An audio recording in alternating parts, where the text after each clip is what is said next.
Dan Burn, 2 meter 1 tall, equipped with the aerial force skill and leveled with insane aerial strength abilities. And if this man, together with the defense of only aerial fort players, can't stop young Koller, no one can. I've tested this scenario under different conditions. Dan Burn versus young Koller with a normal leveling, and then Dan Burn leveled purely for the air. To spice things up, I've also added Dan Burn the individual instruction man marking on young Koller that the Czech giant is not able to move anywhere alone anymore. But that's not all. Rumors are saying that the latest smart assist function helps to kill those crosses and headers. If this is true or not, I will show you at the end of this video. Ladies and gentlemen, aerial fort Dan Burn versus bullet header young Koller. Here we go. To test in the most accurate way, I've created the same environment for all scenarios. Same formation, same team playstyle and same players. As you already can see, I am using the out-wide 4-1-2-3 tactic with Jose Mourinho. My whole left wing is filled with edge-crossing players.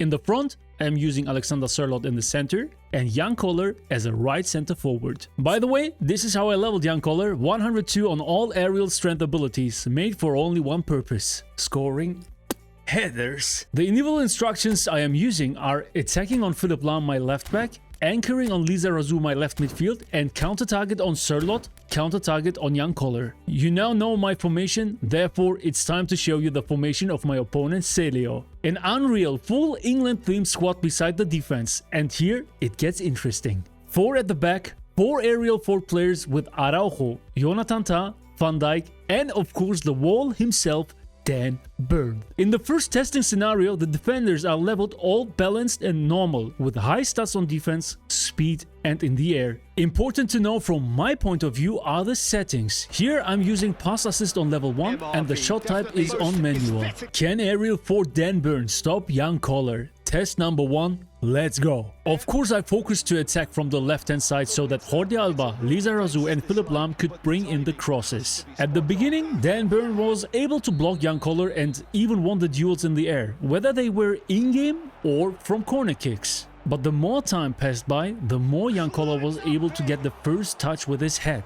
The shots weren't precise, but still he managed to get those balls. And in the first situation where young Koller had space because Dan Burn was too far away from him, he instantly scored the first goal. This goal fell because of the gap, not because of abilities or height of Dan Burn. And while doing those crosses, Seaman pulled out a crazy save which I don't wanted to hide from you. It was not Dan Burn all the time, but sometimes young Koller had to face Van Dijk too, and also he was able to cause trouble to him. Despite the troubles Koller had to face against especially Dan Burn, during the whole match I didn't have the feeling that Koller was chanceless. My feeling was getting confirmed after young Koller was winning the next aerial duel against Dan Burn and scored the goal because he refused to jump. And in the next scene, Sørloth is transforming the cross into a goal. Here again, he had too much space and immediately is punishing it. Even that Dan Burn and the whole aerial fort defense were capable to prevent the headers of young Koller to a specific level, I could notice that I still have the chance to score and that I'm not powerless or helpless against them. Of course, this is not a real in-game scenario where the opponents let you do like 30 crosses per half time. But young Koller still managed to score a hat-trick with 3 headers and had the opportunity to score even more goals because he won many fights in the air. But what happens when Dan Burn gets a pure aerial leveling? Something what you want to see, something what I want to see. And you know what I would like to see too? You, my brother, smashing that like button and subscribing to my channel. After doing this now, look at these stats, especially his jumping with 101 in combination with the aerial fort skill should be overpowered and almost invincible for young Koller. An issue in the previous experiment were the gaps between both players, which Koller punished relentlessly. Therefore, we are now adding the man marking function to Dan Burn against young Koller to tighten the space between them. If all of this will be enough to stop young Koller, I am showing you now with test number 2. Young Koller versus full aerial strength Dan Burn. In the beginning, it looked like a 50-50 duel between both of them. Some headers Dan Burn could win and clear, some of them young Koller could win and bring it close to the goal, just not dangerous enough. But then Koller activated the airplane mode. Lahm is bringing the cross and Koller jumps faster and higher than Burn and smashes the ball into the net. Every time he goes for the duel behind the back of Dan Burn, it becomes dangerous. A reason behind is that Dan Burn often jumps too late And in this case, even that both players has got almost the same height, Koller is like 2 heads higher than Burn, and in my opinion this is insanity. And it kept looking like this throughout the next attacks. The cross is coming sharp, Holtz falls down, and Koller runs behind Burn and jumps for the header. Most of the time, he won them again. The positioning of Burn and the timing of his jumps are giving him a disadvantage, which Koller takes use of it. He is scoring the next one in the same style. The power in his jumps and the power behind his headers are just scary. Until this point, I've expected a greater challenge from Dan Burn against Jan Koller. He let look Burn like a noob. No matter his height, his player stats, or even his aerial force skill. As if this would be not enough, he scored another with the stunning header between the whole defense and went for the next hat-trick. Out of 23 crosses, I was able to bring 4 headers on target and 3 of them resulted in goals. Doesn't sound like an extremely effective approach, but considering the fact that Koller won way more duels in the air than Burn, makes it pretty clear to me that Dan Burn couldn't stop Koller till now. But what is going to happen in my last 2 tests? I don't want to say it shocked me, but it surprised me. Because now we are bringing the function Smart Assist into the game. In the first test, only my opponent will use it to defend the headers, and as a last test, both of us are going to use it in-game.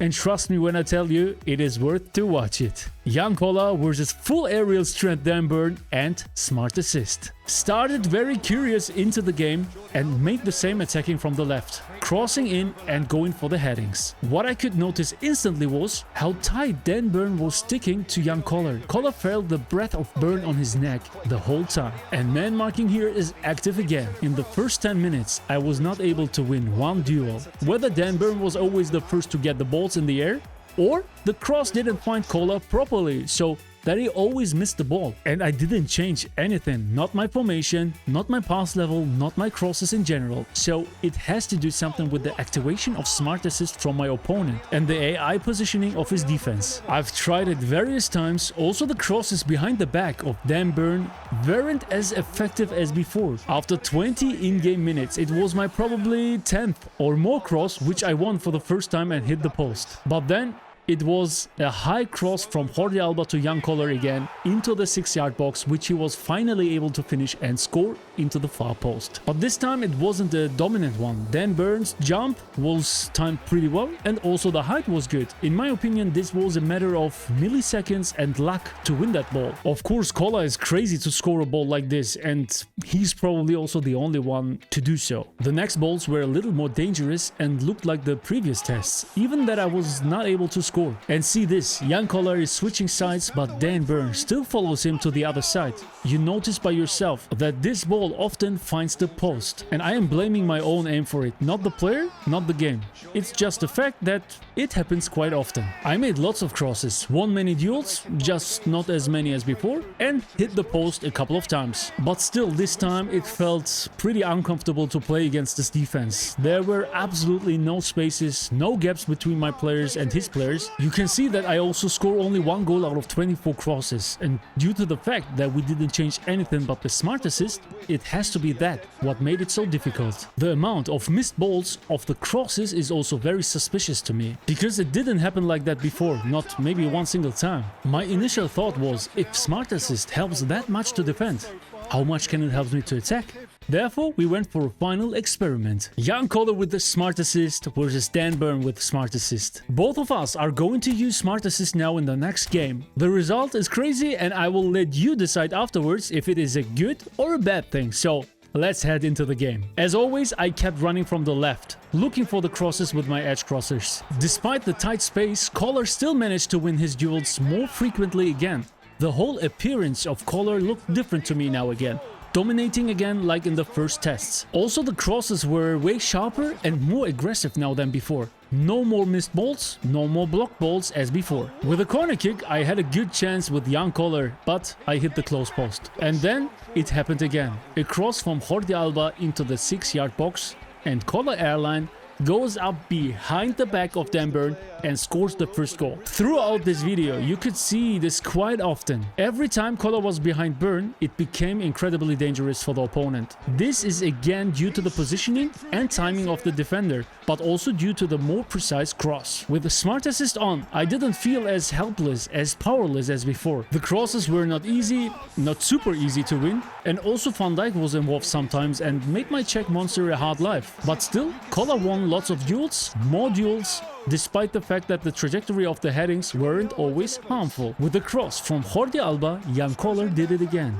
Jumped off, jumped higher than Dan Burn and hit the ball to the opposite direction of the goalkeeper into the net. These kind of goals are always a beauty and somehow also majestic. No one does it like Koller. During the next attacks, we are seeing the same picture. Crossing from the left, which Koller wins against Dan Burn. Not always close to the goal, but still dangerous enough. With his dominance in the air and smart assist activated, it was just a matter of time when he goes for the next goal. And it is always the same. Always the sharp cross in front of the goalkeeper, always Jan Koller behind Dan Burn with a better timing of the jump, and the clinical header, which obviously no goalkeeper else could save. At the end, it's a hat-trick again, which the Czech legend scores. A powerful hat-trick. And it needed again 24 crosses for achieving it. But what do you think about it? Is the smart assist a good or a bad function? Let me know down in the comments and give this video a like if you enjoyed. Watch my next video, a specific passing tutorial how to overcome any defense in eFootball.